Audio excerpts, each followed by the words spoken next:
Ito na po, ito po yung kay Yusek, kay Auntie. Ito na po ha, nagsisibitawan na po ha, nagsisibitawan na. Ang mga, nagsisibitawan na po. Ay, nawala. Nagsisibitawan na po ang mga, unti-unti nang nagsisibitawan ang mga 18 kargador de puta de nata de leche. Nagsisibitawan na po ang mga kargador at sila po ay nag-aalsa balutan na palabas kay Mike Defensor. Kasi po, ang pambubugaw ni Mike Defensor ay magaling lang pala sa puday. Pagayin mo si BBM? No joke.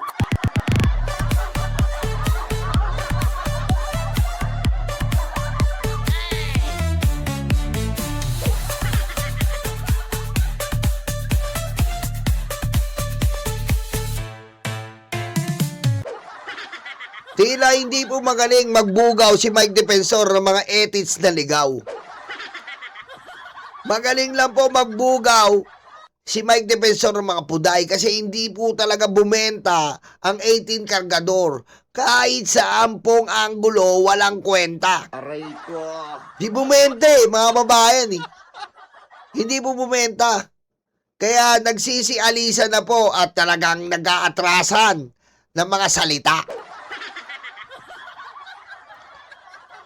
Ayan po ang sabi po ni Abante, iniwan na sa ere ng Cayetano Black ang 18 ex-bodyguard sa nabigong Blue Ribbon hearing.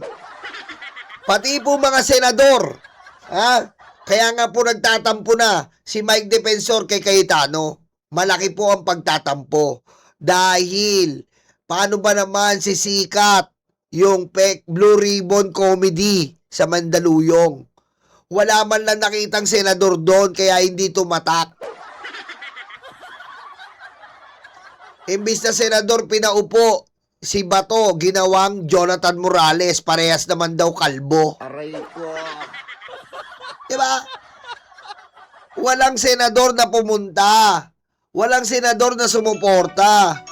Dahil alam nila, delikado na. Walang saysay, walang kwenta. Kaya nagtatampo na si Mike Defensor at lalong-lalo na po ang 18 kargador. Lumilisan na at nagbabago na ng statement. Nagbabago na ng statement. Pakinggan po natin ito Ito muna po. Unang statement. Statement muna tayo.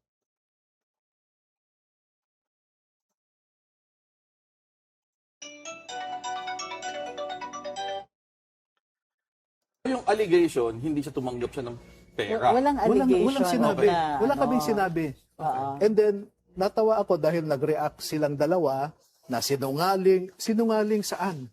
When you say sinungaling, dapat may sinabi. Oo. Pero ano yung purpose nung in-include yung mga photos na yun kung hindi pala siya ina-accuse specifically of At accepting any? mali yung present na picture. Aray ko. Ulitin nyo po pakinggan nyo maigi. Pakinggan nyo maigi. Pakinggan nyo.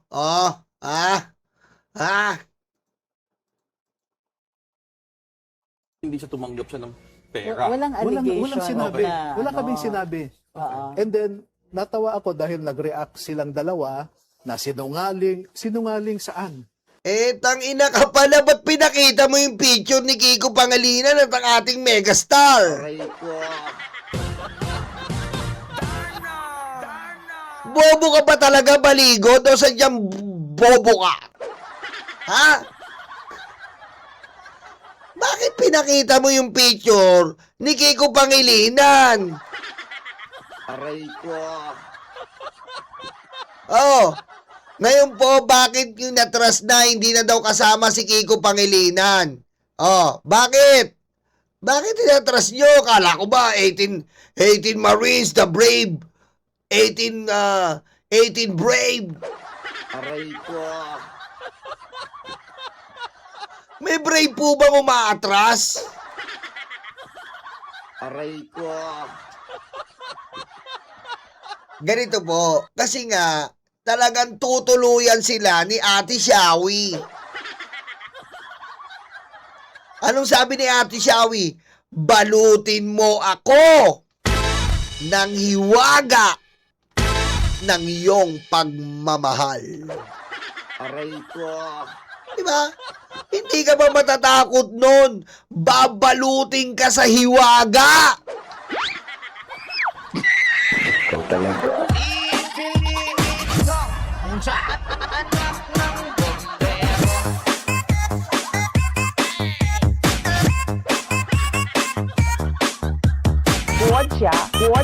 国家主席习近平。 Diba?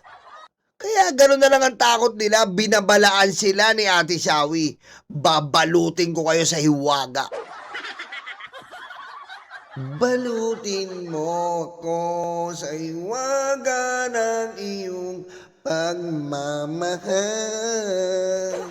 Hayaan madamang ka na hindi magtatagal. Mabuti pa kaya ang in between walang ningning. Aray ko. Aray ko. Diba? Oh, yan ang pagkakamali nyo. Maling-mali ang ebidensyang yung ginawa. Maling-mali ang ebidensyang yung pineke. Bakit? Dapat si Kiko lang ang pinakita nyo. Ang pagkakamali nyo, pinakita nyo si Ate Sharon na pumapalag sa kasingulungan nyo ngayon. Diba? Tandaan nyo, si Ate Shawi ay sibilyan. Private siya. Aray ko. Diba? Private si Ate Shawi. Pero dinamay nyo. Hindi nyo alam si Ate Shawi, pumapalag yan. Pumapalag kahit 50 kayong Marines, pwede niya kayong kasuhan. Dahil ang pera ng Cuneta ay Astrodome. Cuneta, Astrodome! Patayin mo si BBM. No joke.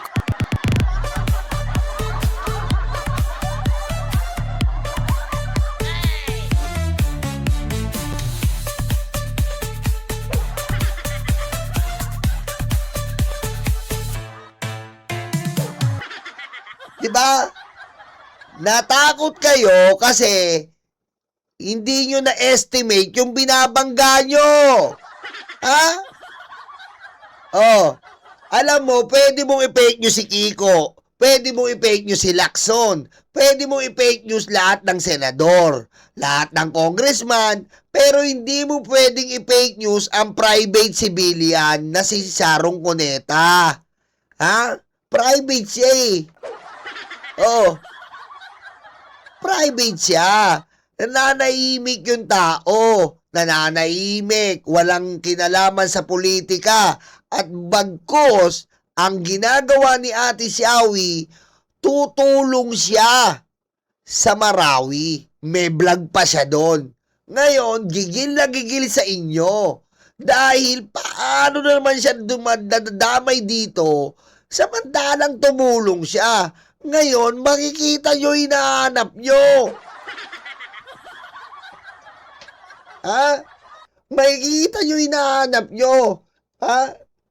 Pwede niya kayong ikulong sa Cuneta Astrodome. Hindi nyo ba alam yon? Ha? Hindi nyo ba alam yon? Kung gaano ka-powerful siyang Cuneta? Ha? Aray ko. Hindi nyo ba alam? O, papaalam ko sa inyo ha. Pupunta kayo sa Pasay, sa may FB Harrison, malapit sa Pasay City Hall.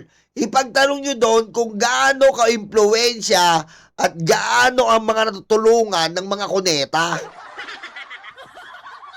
Ha? Sisirain nyo ang dekadang pangalan ng mga Cuneta na iningatan. Ang Cuneta po pagdating sa Pasay, walang masabi ang tao dyan. Ang tagal ko po nagtrabaho sa Pasay. Mga Cuneta, kilalang kilala yan. Hindi nangingialam. Nabalitaan ka ba, Cuneta, nakialam sa politika? Cuneta, nabalitaan mo ba sa mga pahayagan na sumama sa mga masalimuot na sitwasyon. Iniingatan palagi nila Sharon Cuneta ang kanilang pangalan. Cuneta yan eh. Hindi na i-involve sa iba't ibang mga ano yan. Bihirang ma-involve yan. Tapos, i-involve mo ang isang Sharon Cuneta sa gawa-gawa niyong script. Aray ko. Oh. Anong sabi? Si Baligod natataranta kasi nga, hindi niya alam ang binabangga niya. Oh. Huli na para bawiin pa ang ginawa nyo. Huli na. Ngayon, damhin nyo ang hagupit ni Sharon Cuneta. Aray ko. Diba? Hindi mo kilala yung binangga mo. Si Ate Shawi, mabait na tao yan. Napakabait na tao niyan. Ang problema, galit sa abusado yan. Kahit sino ka pa, tatapatan ka yan. Aray ko. Oh. Ngayon, abangan nyo ang kaso nyo dahil medyo masalimuot ang dadamhin nyo ngayon. Oh. Masalimuot ang dadamhin nyo ngayon. Dapat si Kiko Pangilinan lang pinag-use nyo eh. Pinag-use nyo si Sharon Cuneta na nanahimik. Kahit mag-ubusan kayo ng pera, hindi manghinayang yan, boy. Ha? Sabi ko sa inyo, kahit mag-ubusan kayo ng pera, ha? Ubus na yung pera nyo, gumagapang na kayo sa putikan, si Sharon Cuneta, hindi pa naapektuhan. Aray ko.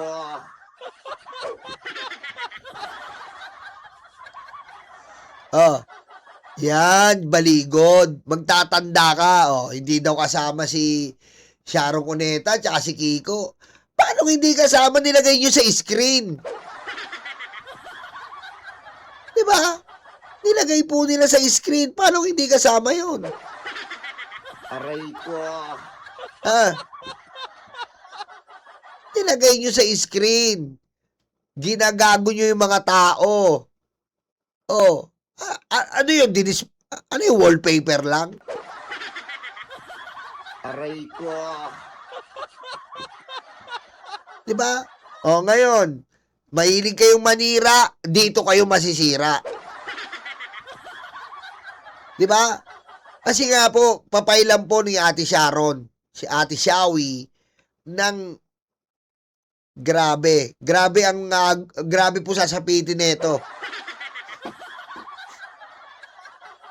Grabe ang sasapitin nyo ngayon, sabi ko sa inyo. Kabi-kabila na kaso po ang aabutin nila. Kabi-kabila. Next week po, etong darating na week, makikita nyo kung paano gumulong tong 18 Marines. Kay Sharon pa lang po yon. Wala pa yung kay Kiko Pangilinan na nagbanta na sa kanila. Haharapin ko kayo, hindi sa Senado. Haharapin ko kayo sa korte. Si Kiko Pangilinan, boy. Si Kiko Pangilinan pa naman po, mga kababayan. Ayaw niya madadama yung pamilya niya eh. Pumapatol yan sa vlogger, si Kiko Pangilinan. Pumapatol po yan kahit sa vlogger. Basta dinamay mo pamilya niya. Putik, kakainin ka ni Kiko Pangilinan. Aray ko. Oh. May vlogger po, dinamay yung anak niya eh. Dinamay yung anak niya. Ay putik, kinasuhan eh. Ang pagkakaso pa naman nila ni Kiko Pangilinan, yung parang 6 months na tahimik na, biglaan niyang kakasuhan. Yung gugulating ka, oh, may kaso ka na, patay ka na. Matindi yan, nako. Yan ang ano nyo, yan ang dami nyo. O, ito, dito naman tayo. Pakinggan natin si, Gutesa, kamusta ka na? Inaanto ka na? Natulog ka na? Ano yan? Nandiyan ka sa kwarto? Ha? May na po. Nakasakasang boses. Nagingi. Tumawag si kuya. Kinukumusta ka? Ulitin mo daw yung sinabi mo kanina na yung binibidyohan ka para may record. May record kami, i-record namin. Han. Yung tungkol dun sa affidavit na sino ba may gawa nun? Ikaw o sila? Sila. Ina-record daw lang. O sabihin mo ko lang ano nangyari doon para may record namin. Aray ko. Picture ako ng nakaraang araw. Tapos binasa ko yung statement na may mga sinigit sila. O, kita mo? Binasa niya yung statement na kumuha siya ng malita na may malamang pira. Aray ko. Alam mo, nakakamiss lang si Gutese, oh. Namiss ko lang. Namiss ko lang, Gutesa, nasa ka na ba? Namimiss ka namin, eh. Pakita ka na nga. Diba, mga kababayan? Ang pinupunto po natin dito, nandiyan pala si Gutese, eh. Ba't di mo na lang kasuhan si Uncle Martin? Diba? Nakakamiss, eh. Gutesa, buhay ka pa pala. Nakikiusap kami sa'yo. Kasuhan mo na si Uncle Martin para matapos na to. Diba, mga kababayan? Kasuhan mo na, buhay ka pa pala eh. Aray ko. Diba? Nakakagalaw ka pa pala, nadagalaw mo pa yung bunganga mo eh. Kasuhan mo na si Uncle Martin para matapos na to. O, diretso. Hindi naman totoo. Na hindi na si Maclean na pati si Defenso. Na sinabi nila doon sa statement na pinanakuhan ako ng pira, babayaran ako. Ang sinabi pa doon na hindi kasi wala akong alam doon sa delivery doon sa bahay ni Martes. Hindi na lang mo nakalagay doon na ayaw mo dapat normal. At hindi naman ako gumawa ng statement na sila naman. Yun lang ang pinirmahan mo. Yun lang. Yun lang nasingit doon sa ano ko. Saan ba yan? Sa pinakahuli? Hindi nasabi ang Kidnap? 9 sa 12 yung kita ko doon. Tapos may upang 24 ng pera pa. Ba't ang haba naman? Sila po nga eh. Pero yung affidavit mo nung una, andun pa yon. Wala yung ibang Bago na Ay, yung may ginawang panibagong affidavit para basahin mo. No, pinangako naman sa'yo nung una, nung pinirmahan mo, hindi na ilalabas yun. Sabi nila hindi lalabas. Bakit ka pa nila pinabasa? Anong sense nun? Hindi ko alam po. Ano, idadalhin daw sa korte para mawala na yung kaso ko. Yun yung sabi eh. Nung ayaw mong basahin, anong ginagawa nila sa'yo? Pinipilit akong basahin ko eh. Kaya wala ko magawa.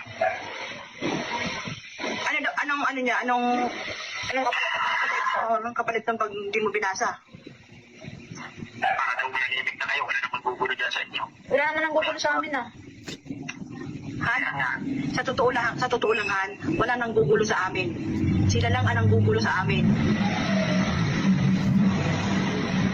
Sila ang gumagawa ng paraan para manggulo. Sila nananakot sa amin eh. Best Actress! Palakpakan!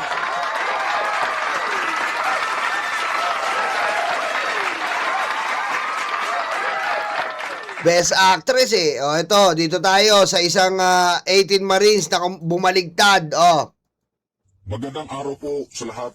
Bali, ako nga pala yung isa pang bagman na Marines na hindi pa po nagpapakilala.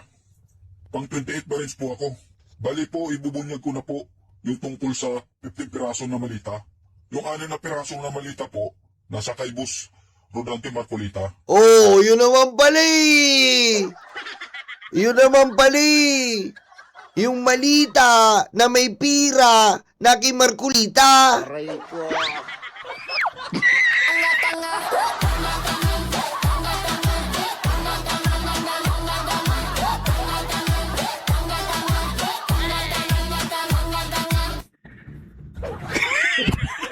Oh. Yun naman po pali, yung malita na may pira na kay Marculita. Oh. Aray ko. Oh, ulitin na natin isa ha, malinaw. Magandang araw po sa lahat. Bali, ako nga pala yung isa pang bagman na Marines na hindi pa po nagpapakilala. Pang 28 Marines po ako. Bali po, ibubunyag ko na po yung tungkol sa 15 piraso na malita. Yung 6 na piraso na malita po, nasa kay Boss Rodante Marcolita. Oo. Natid po namin yun sa bahay nila noong August 18, 2024. At saka po, yung 6 na piraso naman po, nasa kay Sir Alan Peter Cayetano po. Oh, yung pati pala si Petre, yung malita na may pira, nakipitra. Oh, Aray ko. pala eh. Malinaw eh. Aray ko. Oh, Noong August 25 din po, hinatid namin yun. Saka po yung 3 malita na natira, di pa po namin na-deliver yun. Iwan ko kung kanino yun. Nasa barracks pa po namin hanggang ngayon. Naghihintay pa po kami ng abiso ni Boss Mike Defensor. oh, Mike Defensor oh, nilalaglag ka na oh. Wala na. Kagulo-kagulo na kayo. Aray ko. Kagulo-kagulo na. Oh, Kung saan namin ipamigay yung 3 pirasong natirang malita. oh, yan po ha. Oh, malita na may pira. Aray ko. Oh. Yan ang sinasabi ko mga kababayan. Oh, nagkakalaglaga na po sila kasi nga wala eh. Nagbunga lang ito sa mga tanim ebidensya na gaya nga po ng sabi ni ating Yusek Claire Castro na si Mike Defensor ay bataan yan nila bandera na mahilig na magtanim ng ebidensya. Diba? Kaya abangan nyo na lang po ang susunod na kabanata dito. Ang susunod na kabanata ay sa Zelda. Aray ko. Sa Zelda po ang susunod na kabanata nito.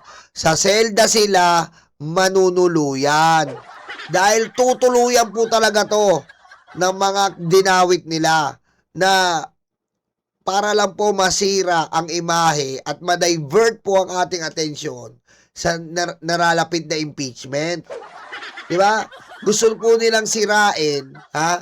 Gusto po nilang sirain ang iba't ibang mga senador, gusto po nilang sirain ang iba't ibang prosecutor, gusto po nilang sirain ang iba't ibang media at ang mga tao na nagtatanggol sa katotohanan para sila daw po ang paniwalaan. Kaso, booking na po ang kanilang ginagawa. Di ba? Oh, binubugaw lang ni Mike Defensor, pinagbibigyan ng 5 million. Wala pong trabaho yan. Ang trabaho lang nila ngayon, manira ka, yan ang trabaho mo, 5 million. Oh. Meron pa nga po nagre-reklamo na pamilya, 350,000 pa lang daw ang binibigay down payment. Aray ko.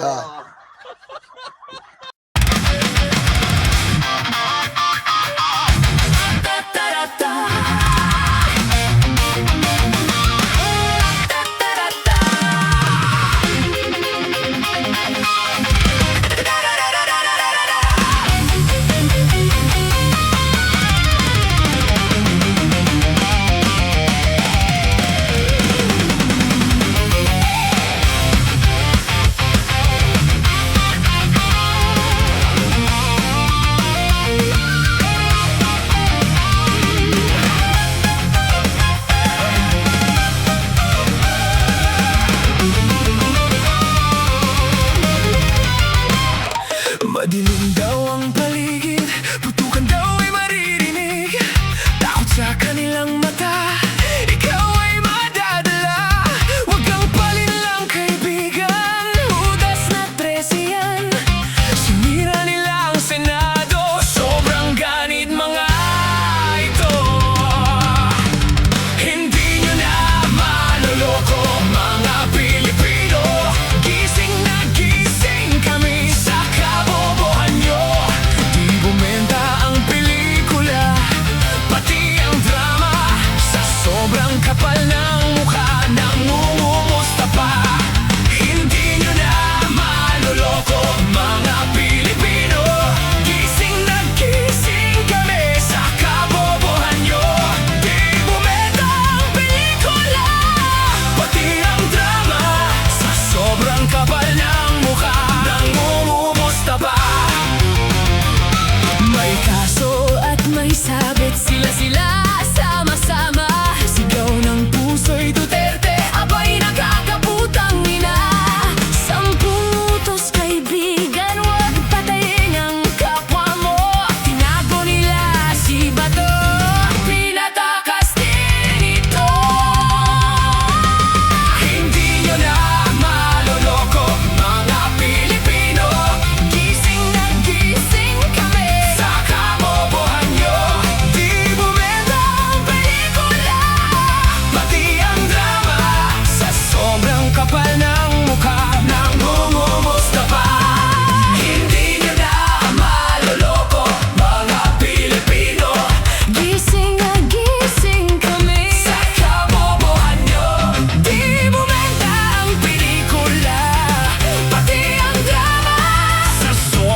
Taong bayan hindi inisip, taong bayan hindi nadinig. 10 utos kaibigan, huwag magnakaw sa tao. Sinungaling